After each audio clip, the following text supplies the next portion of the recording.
কতক্ষণ ঘুমিয়েছে জানা নেই অদ্রিতার, তবে চোখ খুলতেই মাথা চক্কর দিয়ে ওঠে, মনে হচ্ছে এক্ষুনি বমি করে ফেলবে। দু হাতে মাথা চেপে উঠে বসে। ইমা বেগম পাশেই বসে ফোন দেখছে। অদ্রিতা নিচু স্বরে বলে, ওয়াশরুমে যাব। চমকায় ইমা বেগম, হাত ফসকে ফোনখানা পড়ে যায়, চোখ দুটো বড় বড় হয়ে যায়, যেন কৌটোর থেকে বেরিয়ে আসছে। অদ্রিতা ভুরু কুঁচকে ফেলে। ইমা বেগমের রিয়াকশন দেখে ভাবে, ওয়াশরুমের কথা শুনে এভাবে চমকালো যেন কোনো বড় ধরনের ক্রাইম করে ফেলেছে। ওয়াশরুম কেন যাবে? কি দরকার? বমি পাচ্ছে, তাছাড়া পালিয়ে যাচ্ছি না আমি, প্লেন থেকে লাফ দিব না, ভয় পাবেন না। ইমা বেগম বিড়বিড় করে বলে, ভয় তো প্লেনেই বসে আছে, কি বলেন? কিছু না, যাও। অদ্রিতা মাথা দুলিয়ে চলে যায়। যেমন বর্তা তেমন বউ। ওয়াশরুমে এবার কি কাণ্ড ঘটা। বাকিটা শেষ করার আগেই পেছনে কারো অস্তিত্ব টের পায়। নিচু স্বরে বলছে, আপনিও চলুন। ইমা বেগম ঘাড় বাঁকিয়ে পিছনে তাকায়। আব্বারকে দেখে দাঁতে দাঁত চেপে বলে, আমি কেন যাব? শ্বশুরের বেয়াদব বউ, পাবলিক ওয়াশরুম ওটা, যে কেউ ডিস্টার্ব করতে চলে যাবে, সো আপনি পাহারা দিবেন, চলুন। বলেই আব্বার চলে যায়। ইমা বেগম নিজের কপালে 4-5টা থাপ্পড় মারে, বিরক্ত স্বরে বলে, কোন পাগলের পাল্লায় পড়লাম আল্লাহ। চোখে মুখে পানি দেয় অদ্রিতা। বহুদিন পরে আয়নায় নিজের মুখটা দেখল।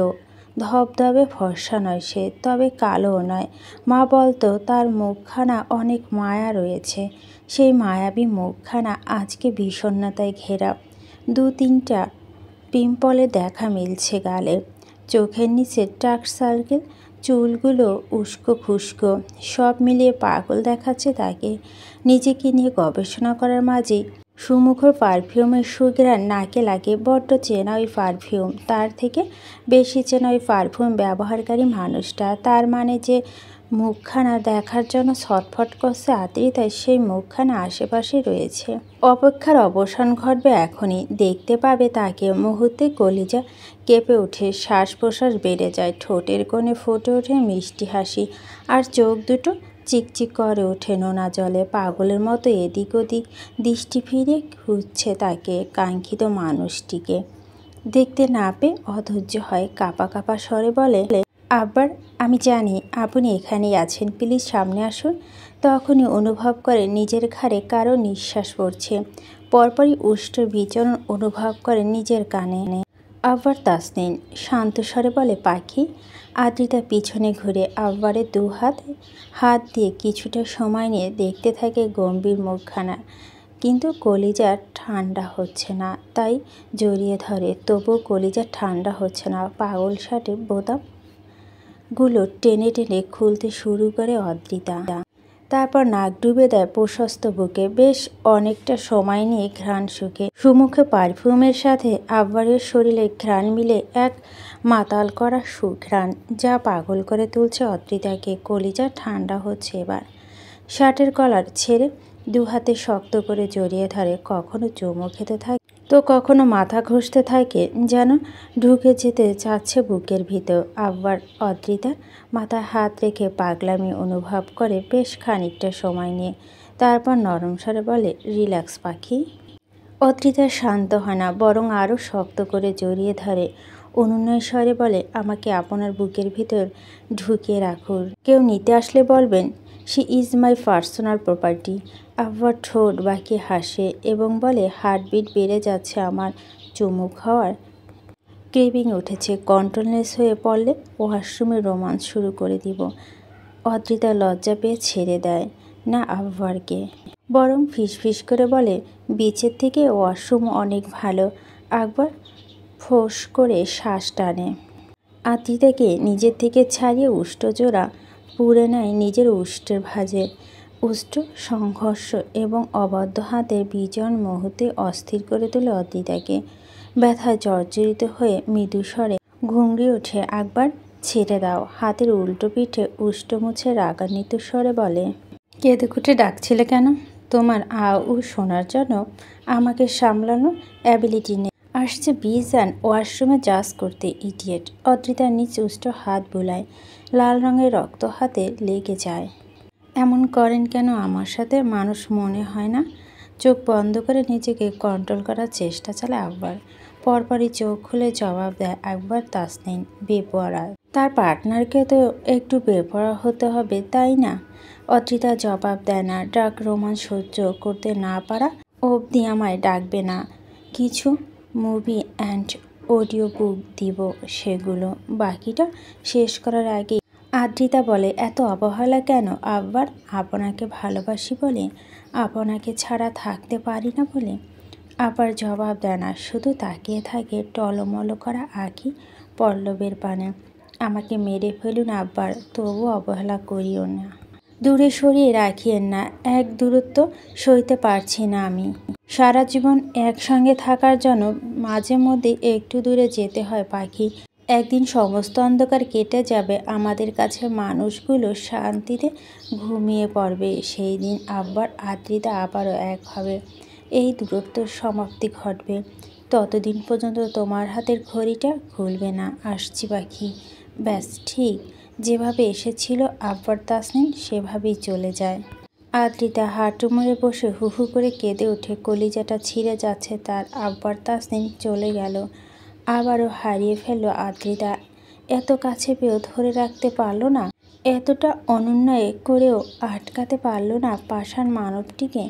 যতটা কষ্ট আমাকে দিচ্ছে ঠিক ততটা কষ্ট আপনাকে পেতে হবে আকবর। অবহেলা অবহেলা খেলাটি আপনি শুরু করেছেন, এবার শেষ করব আমি। বাংলাদেশ আন্তর্জাতিক বিমানবন্দরে প্লেন থাকা ল্যান্ড করে। একে একে সকল যাত্রী নামতে শুরু করে। আবরার তাসনিনের জন্য হেলিকপ্টার এসে দাঁড়িয়ে আছে অনেক আগে থেকে। এয়ারপোর্টের লাগেজ চেকিংয়ের ঝামেলা নেই। প্লেন থেকে নেমে হেলিকপ্টারের সামনে দাঁড়িয়ে আছে আবরার।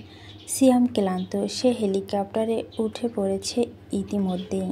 অদ্রিতাকে নিয়ে ইমা বেগম প্লেন থেকে নামে। তার পিছনে আসছে আরিফ এবং তাদের দুটো সন্তান। ইমা বেগম তাকিয়ে আছে আকবরের মুখপানে, যেন বোঝার চেষ্টা করছে পরবর্তী প্ল্যানিং। আদ্রিতা এক পলক তাকিয়েছিল, তবে কয়েক সেকেন্ডের জন্য। পরপরই নজর ফিরিয়ে হাতে থাকা সোনালি রঙের ঘড়িটার পানে তাকায়। কিছু একটা ভেবে খুলে ফেলে ঘড়িখানা এবং ফেলে দেয় দূরে অজানায়। আপনার ব্যাপারটা খেয়াল করে হাত মুষ্টিবদ্ধ করে ফেলে। তখনই সাগর নামক এক বিমানবালা একটা লাগেজ এনে আকবরের হাতে দেয়। স্যার, এটা ইমা চৌধুরী লাগেজ। আই থিঙ্ক সব কিছু এখানেই রয়েছে। আকবর গম্ভীর স্বরে তাকে চলে যেতে বলে এবং নিজে উঠে পড়ে হেলিকপ্টারে। বিকট শব্দ তুলে ঘুরতে থাকে হেলিকপ্টারের পাখা। হাসপাতালে ভর্তি থাকায় টনি ভাই মারা গিয়েছে। সকালেও তার সঙ্গে কথা হয়েছে টনির। ক্ষতগুলো শুকিয়ে গিয়েছিল প্রায়, একটু একটু হাঁটাচলা করতে পারত। ডাক্তার জানিয়েছে আজকালের মধ্যে ডিসচার্জ করে দিতে পারে, কিন্তু এখন কল করে জানালো শি ইজ নো মোর। কেউ হাসপাতালে বেডে ঢুকে শ্যুট করে দিয়েছে। টনি ঠিক জানে এটা আকবর তাসনিনের কাজ। ভাইকে নিজের প্রাণের থেকে বেশি ভালোবাসত টনি। ছোট থেকে আজ অবধি ভাইয়ের কোনো ইচ্ছে অপূর্ণ রাখেনি। সেই ভাইকে চিরতরে হারিয়ে ফেলল। হাত ফসকে ফোনখানা পড়ে গিয়েছে। বেশ কিছুক্ষণ আগে ফ্লোরে হাঁটু মুড়ে বসে পড়ে। ক্রোধে এবং দুঃখ দুটোই আঁখি পল্লব ভিজে গিয়েছে। বিড়বিড় করে বলে, একটা মেয়ের জন্য তুই যে ধ্বংসলীলা শুরু করেছিস আকবর তাসনিন, সেই ধ্বংসলীলা তোকে জ্বালিয়ে মারবো আমি। যেই মেয়ের জন্য এত পাগলামি, সেই মেয়েকে তোর জীবন থেকে চিরতরে সরিয়ে ফেলবো। এখানে একবার থাকলে হয়তো জবাব দিত। আমার পাখি, নিজের জাস্ট তাকিয়ে দেখ, তোর চোখ তুলে লুডো খেলবো। ইমা বেগম দূর থেকে টনিকে লক্ষ্য করছে। কিছু একটা হয়েছে বুঝতে সময় লাগে না, তাই এগিয়ে আসে, কাঁধে হাত রেখে বলে, কি হয়েছে? Any problem? টনি তাকায় ইলা বেগমের মুখ পানে। জানোয়ারের বাচ্চা আমার ভাইকে খুন করেছে। কেঁপে ওঠে ইমা বেগম। কাঁধ থেকে হাত সরিয়ে নেয়। শুকনো ঢোক গেলে শুধায়, আপনার ভাই মানে যে আদ্রিতার হাত ধরেছিল তাকে মেরে দিয়েছে? টনি জবাব দেয় না, তবে চতুর ইমা ঠিকই বুঝতে পারে। ভয়ে কলিজা কেঁপে ওঠে ওনার। শুধু একবার হাত ধরে তাকে দুনিয়া থেকে বিদায় করে দিল। আর ইমা বেগম তো কিডন্যাপ করে এনেছে, তার কি হাল করবে? হাত পা মৃদু কাঁপতে থাকে। তার সাজানো গোছানো সংসার তিল তিল করে করেছে সবটা। দুটো বাচ্চা রয়েছে, যদি তাদের কোনো ক্ষতি করে দেয় আর ভাবতে পারছে না ইমা বেগম। সে দৌড়ে চলে যায় তার কক্ষে। যাওয়ার সময় দেখতে পায় আদ্রিতাকে বাচ্চাদের সঙ্গে গল্প করছে। আজকে তাদের সঙ্গে প্রথম আলাপ, অথচ দেখে মনে হচ্ছে কত বছরের আলাপ। ইমা ইচ্ছে হয় ওরা কি নিয়ে গল্প করছে সেটা শোনার, তাই দরজা আড়ি পেতে শুনতে পায় তার 11 বছরের মেয়ে আয়ানার কথা। আমার পাপা ওয়ার্ল্ড এর বেস্ট পাপা, আমি যখন যেটা বলবো সেটাই এনে দিবে, আমাকে এতগুলো ভালোবাসে। আর তোমার পাপা? অদ্রিতা জবাব দিতে পারে না, গলা ধরে আসছে তার। ইচ্ছে করছে চিৎকার করে কাঁদতে এবং বলতে, আমার পাপা আমার ভালোবাসেনি, আমার পাপা আমার মাকে বাঁচতে দেয়নি, আমার পাপা আমার সুন্দর জীবন নষ্ট করে তোদের বেস্ট পাপা হয়েছে, আমাকে ঠকিয়ে তোদের কাছে হিরো হয়েছে, কিন্তু বলতে পারে না। আপনি বলো, তোমার বাবা তোমায় ভালোবাসে? আমার পাপা আমাকে ঘুম পাড়িয়ে দেয়, খাইয়ে দেয়, স্কুলে নিয়ে যায়, আমার মন খারাপ হলে বুকে নিয়ে গল্প শোনায়, আর আমাকে কেউ বকলে তাকে বকে দেয়। 5 বছরের বাচ্চা আরাফ বলে ওঠে। আদ্রিতা দীর্ঘশ্বাস ফেলে আরাফের মাথায় হাত বুলিয়ে বলে, আমাকে কেউ কখনো ভালোবাসেনি, আমার কোনো ইচ্ছে কখনো পূরণ করেনি, আমাকে কখনো বুকে টেনে নেয়নি। এই পৃথিবীর সব থেকে হতভাগা মানুষ আমি, আমার পাপা মাম্মা কেউ নেই। আয়ান বলে, কেন নেই? কোথায় গিয়েছে তারা? আমাকে ভালোবাসলে পাপ হবে, তাই তারা তাদের নতুন ভালোবাসা খুঁজে নিয়েছে। ইমা বেগম চলে যায়। রকিং চেয়ারে বসে একের পর এক সিগারেট টান দিচ্ছে আবরার। দৃষ্টি দূর আসমানের থালার মতো ভেসে থাকে চাঁদের পানে। চাঁদের গায়ে কিছু একটা রয়েছে, ঠিক কী রয়েছে সেটা বোঝার চেষ্টা করছে হয়তো। সিয়াম আবরারের পাশে বসে আছে, মনটা তার বড্ড খারাপ। নিজের জন্ম হয়ে বাংলাদেশে, এখানে কেটে দীর্ঘ 24টি বছর। মা বাবা পরিবারের সবাই রয়েছে, তবে কেউ তার আপন নেই, তার জন্য কেউ অপেক্ষা করছে না। এই তো এয়ারপোর্ট থেকে কল করছিল মায়ের নাম্বার, তাকে জানালো বাংলাদেশে আসার খবর। তিনি মোটেও খুশি হলো না, বরং ব্যথিত স্বরে বলল, বাচ্চাদের নিয়ে চিটাগাং এসেছি, ওদের পরীক্ষা চলছে, তুই থেকে যা কিছুদিন। ব্যাস, কল কেটে দেয়। আবার গম্ভীর স্বরে বলে, ফাকিং ফ্যামিলি ড্রামা নিয়ে 100 হাত দূরে থাকবি। ডিসকাস্টিং লাগে। যাদের তোদের প্রয়োজন নেই তাদের তোর প্রয়োজন কেন? সিয়াম একটু হাসে, তারপর দীর্ঘশ্বাস ফেলে বলে, আম্মু তার নতুন সংসার নিয়ে ভেবেছিলাম একটু দেখা করব, এইটুকু। আচ্ছা তুই বল, প্ল্যানিং কি? মাকে আনবি কবে? আজকে রাতে। কি বলিস? কেমনে কি প্ল্যানিং তো বললি না? আদ্রিতা প্রপার্টি 10% শ্বশুরের নামে রয়েছে, আজকে তাদের দিয়ে পেপারসে সাইন করিয়ে নিব, দেন কালকে সব প্রপার্টি এটিম বাচ্চাদের নামে দান করে সুইজারল্যান্ডে ব্যাক করব। তুই টিকিট কেটে রাখিস। সিয়াম গালে হাত দিয়ে কিছু একটা চিন্তা করে, জাস্ট এইটুকু, যেন বাংলাদেশে আসলি। সিগারেটের শেষ টান দিয়ে সেটা শূন্য ছুঁড়ে মারে আকবর, তারপর ধোঁয়া উড়াতে উড়াতে বলে, আকবর আমি একটা কথা বলতে চাই। বল। দেখ ভাই, টনি, ইমা, টিমা আর আরিফ কত কাণ্ড ঘটালো, আমার মা আর তোর বউকে কিডন্যাপ করলো, ওদের এমনি এমনি ছেড়ে দিবি? ব্যাপারটা ভালো দেখাবে না। তার থেকে ভালো হয় না টনির সাথে ইমার বিয়ে দিয়ে দিলাম, আরিফ শাখা খেলো আর আমরা মজা পেলাম। আকবর ঠোঁট বাঁকিয়ে হাসছে, হাতে এগিয়ে এলোমেলো করে দেয় সিয়ামের চুলগুলো। Good idea, 1 minute. পকেট থেকে ফোন বের করে আকবর ডায়াল করে কারো নাম্বারে। রিং হতে কলখানা রিসিভ হয়। হ্যালো শ্বশুর, এই বেয়াদব বউ। আবার তাসনিনের পাখি কী করছে? ইমা বেগম জিভ দ্বারা ঠোঁট ভিজিয়ে বলে, বাচ্চাদের সাথে গল্প করছে। That's good. রাত জাস্ট 12টা 5 মিনিট। পাখিকে সুইমিং পুলে পাঠিয়ে দিবেন। অ্যাগেন রোমান্স করার ক্রেভিং উঠেছে ইমা বেগম এর ইচ্ছে করে বলতে, বেয়াদব ছেলে, এত বাজে কেন তুমি? কিন্তু বলতে পারে না, কারণ এটা বললে আবার কি না কি বলে বসবে। আমি ইয়েস। আবার শোনো আমার কথা, সময় নেই, আমার বউ চাই। তো নিয়ে যাও, আমি আটকাচ্ছি না। অ্যাকচুয়ালি বউটা ছোট তো, ড্রাগস সমান সহ্য করতে পারে না, কাছাকাছি থাকলে সারাক্ষণ ক্রেভিং উঠতে থাকবে। আই থিঙ্ক বুঝেছেন কি বলতে চাচ্ছি বলে কল কাটে। সিয়াম ভুরু কুচকে তাকিয়ে থাকে। এটা কি হলো? সুইমিং পুলে কি করবি? আবরার আরেকটা সিগারেট ঠোঁট গুজে তাকে আঙ্গুল জ্বালাতে জ্বালাতে জবাব দেয়, চুমু খাবো, হট হট ফিল করছি। মনে মনে কঠিন কিছু গালি আওড়ায় সিয়াম। তার মুখ বলে, ভাই তোর এই অতিরিক্ত নিকনিকের থালায় কবে জানি আদ্রিতা পটল তুলবে, তখন কি করবি? আবরার জবাব দেয় না, কি আর করবি, সেইও পটল তুলবে, তারপর দুজনে মিলে আসমানে গিয়ে রোমান্স করবে। আমান, আহাদ, ইভান চলে এসেছে বাংলাদেশে। হজরত শাহজালাল আন্তর্জাতিক বিমানবন্দর উপস্থিত হয়ে তবে কল করেছে আবরারকে। আগে থেকে বলে সোজাসাপটা না বলে দিত, কিন্তু ওরা বাংলাদেশে দেখতে চায়। অতিথি জন্মভূমি দমকা হয়, নিজেদের গা ভাসাতে চায়, পুরানো কিছু টান ফেলে আসা অতীত সব কিছুকেই আবার ফিল করতে চায়।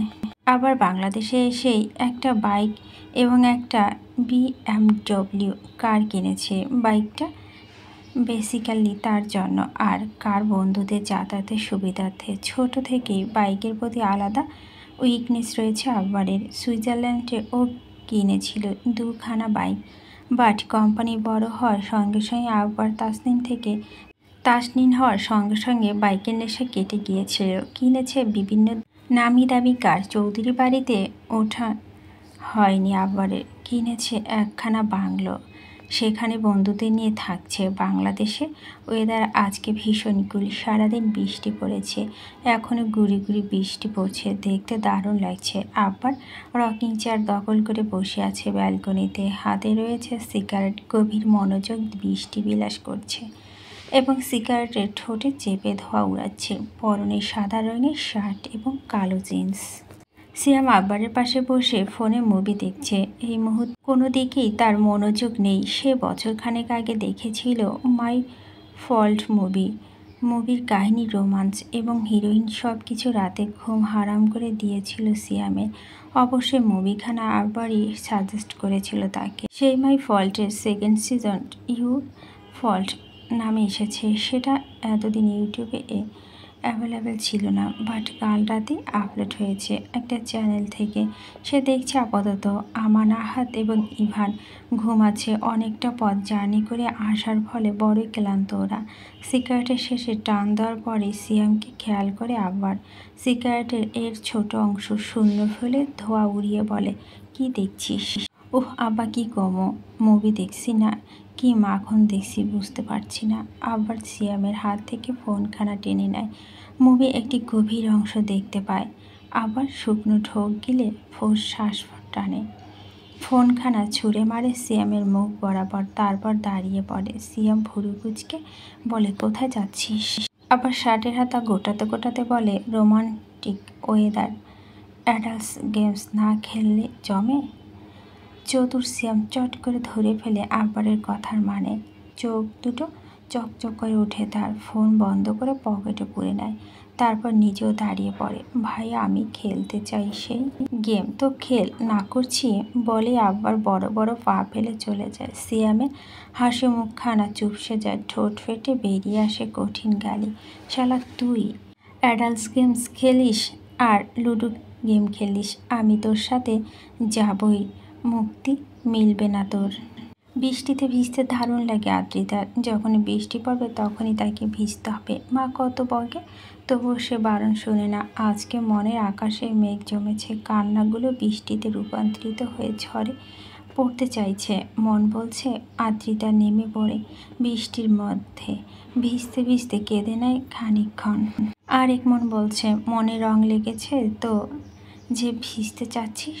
একটা মনের দুরকম কথাবার্তা। বিরক্ত হয় আদ্রিতা, শুনে না কারো কথা। চুপচাপ দরজা খুলে বেরিয়ে আসে বাগানে। ছাউনির পার হতেই ঝমঝম বৃষ্টি ভিজিয়ে দেয় আদ্রিতার গোটা শরীর। সাদা রঙের টি-শার্ট ভিজে একাকার হয়ে যায়। ধীর গতিতে পা বাড়ায় আদ্রিতা। সুইমিং পুলের পাশে এসে পা থামায়, দু হাতে দুদিকে মেলে নিয়ে আসমান পানে তাকায়। চোখ বন্ধ করে চিৎকার করে বলে ওঠে, আব্বার তাসনিন, আমি বাঁচতে পারছি না আপনাকে ছাড়া। আমার দম বন্ধ হয়ে আসছে, শ্বাস নিতে কষ্ট হচ্ছে। সর্বক্ষণ মনে হয় সকল অভিমান ভেঙে ছুটে চলে যাই আপনার কাছে। আপনার প্রশস্ত বুকে মাথা রেখে কলিজাখানা শান্ত করি, কিন্তু পারছি না। কতদিন হয়ে গেল আপনাকে দেখি না। একটু থামে আদ্রিতা, হাঁটু মুড়ে বসে পড়ে সুইমিং পুলে পানিতে পা ভিজিয়ে বিড়বিড় করে বলে, হয় আজকে আবরার তাসনিন আসুক, না হলে আমার মরণ হোক। এই যন্ত্রণা থেকে মুক্তি চাই আমি, একটু শান্তি পেতে চাই। কালো রঙের বাইকখানা নিয়ে একদম সুইমিং পুলের পাশে চলে আসে আবার। আসক্তিময় প্রেয়সীকে দেখে বাইক থামায়, মাথা থেকে হেলমেট খুলে বাইকে হ্যান্ডেলে রাখে, তারপর নেমে পড়ে। বৃষ্টির শব্দ, নিজের ভাবনা এতটাই ব্যস্ত ছিল আদ্রিতা যে বাইকের শব্দ শুনতে পায়নি। এই সুযোগটা কাজে লাগে আবার। চুপি চুপি গিয়ে বসে পড়ে আদ্রিতার পাশে। অভিমানে টইটম্বুর মুখখানার পানে এক পলক তাকিয়ে নজর দেয় ভেজা টি শার্টে। ঠোঁটের কোণে বাঁকা হাসি ফুটে ওঠে আব্বারের। টি শার্ট ভেদ করে উন্মুক্ত কোমরে হাত ডুবিয়ে দেয়। চমকা আদ্রিতা অতি দ্রুত পাশ ফিরে তাকায়। মুহূর্তে ভয়গুলো আশ্চর্য পরিণত হয়। আব্বার এসেছে, নিশ্চয় এটা আদ্রিতার মনের ভুল, তাই কয়েক পলক ঝাপটায়, কিন্তু না, আব্বার সরছে না। তাহলে কি মনের ভুল নয়? আব্বার কি বুঝল? সে মুখ এগিয়ে নিয়ে চুমু খায় অদ্রিতার শুকনো উষ্ঠে। একটুখানি পিছনে যেতে নেয় অদ্রিতা, তার সেই সুযোগটা দেয় না আব্বার। কৌশলে কোমর পেঁচিয়ে ধরে সাপের মতো নিজের দিকে টেনে নিয়ে হাঙ্কিস্বরে বলে, মিস করছিলে পাখি? আদ্রিতা জবাব দেয় না, বা আবার জবাব দেওয়ার সুযোগ দেয় না অদ্রিতাকে। শূন্যে তুলে সুইমিং পুলে নেমে পড়ে। আরিফ এবং ইমা বেগম ব্যালকনিতে দাঁড়িয়ে গল্প করছিলেন। তখনই তাদের নজর পড়ে সুইমিং পুলের পানে। আরিফ চোখ ঘুরিয়ে নিজের কক্ষে চলে যায়। ইমা বেগম দীর্ঘশ্বাস ফেলে বিড়বিড় করে বলে, অসভ্য ছেলে, প্লেনে ওয়াশরুম, এখন আবার আমার বাড়ি সুইমিং পুল। নেক্সট টাইম চাঁদে যাবে, আমি শিওর। আমার তো ইচ্ছে করছে এই ছেলেকে চাপটে মেনা শেখাতে। একটু লজ্জা ছিটে ফোটা নিচ্ছি। আরিফ ভিতর থেকে ডাকে, ইমা এখনও ওখানে দাঁড়িয়ে আছো কেন? আসো। ইমা বেগম রাগে ফুঁসতে ফুঁসতে ভিতরে যায়। তুমি কিছু বলছো না কেন? তোমার মেয়ে দিনকে দিন বেয়াদব হয়ে যাচ্ছে। আরিফ খাটে বসে। ইমা মুখ পানে তাকিয়ে বলে, ও কি করেছে? ও কি করেছে মানে? এই ছেলেকে প্রশ্রয় দিচ্ছে, এই ছেলের জন্য কেঁদে কুটে অস্থির হচ্ছে। আরিফ হাসে, তারপর হতাশ স্বরে বলে, মেয়েটা বরাবরই ভালোবাসা পাগল। বাপ হয়ে আমি কোনোদিনও একটু ভালোবাসা দিতে পারিনি। ওর মাটাও চলে গেছে, অন্যের বাড়িতে আশ্রিতা মতো বড় হয়েছে। এই যে আমি বহু বছর পর ওকে নিজের কাছে এনে রাখছি শুধু সম্পত্তির জন্য। কালকে সাইন করে দিলে টনির হাতে তুলে দিব। কি স্বার্থপর বাবা আমি। ইমা বিরক্ত হয়ে বলে, এসব আমার বলার কারণ? এমনি বলছি, ওর প্রাইভেসি দাও। ও বেয়াদব ছেলেটা ছাড়া আমার মেয়েকে গোটা দুনিয়ার কেউ নিঃস্বার্থভাবে ভালোবাসেনি। এই গল্পটি লেখিকা আপু এখনও তার লেখা চলমান রয়েছে, তাই গল্পটি যখন শেয়ার করবে আমিও আপনাদের মাঝে তখনই শেয়ার করে দিব।